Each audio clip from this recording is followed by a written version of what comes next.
So this marking on the pavement here on the east side of the Great Pyramid, there are a wealth of these kind of markings all around the plateau.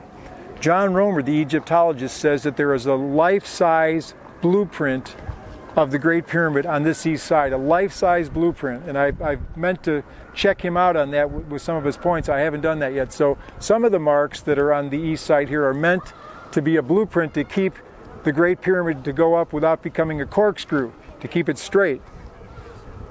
So I've interpreted some of these and actually presented at Egyptological conferences my findings. So I was studying this one the other day. This looks like really a circle here with a quadrant cut out from it. So what I did was I measured the angles here, and then I put into Google Earth where it is, its distance from the Great Pyramid, and its distance from what's called the Widden cavity over there.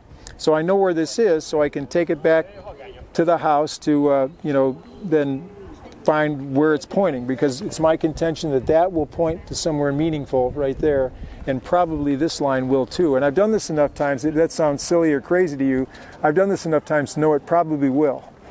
So the other morning I was getting ready to do all that, setting it up on the computer after taking these measurements, getting ready to, and then I had to leave. I was going with Roberto and Claire to the Red Sea, and so I had to make provisions, get my stuff. And so then when we got to the Red Sea, taking a day away from our studies just to relax a little bit, and Roberto came to me and he told me he wanted some help in understanding a drawing he had been drawing his whole life since he was a boy. And the way he described it to me, it was like a quadrant that was part of a circle. So it was the very thing I had been studying that morning, that without him knowing I was studying this. And so I still have it. Roberto is filming me right now. And so Roberto, we're going to put this thing, and I'll let people know once we find out what it points to. But I'm saying I think this is probably going to point to somewhere meaningful inside the Great Pyramid.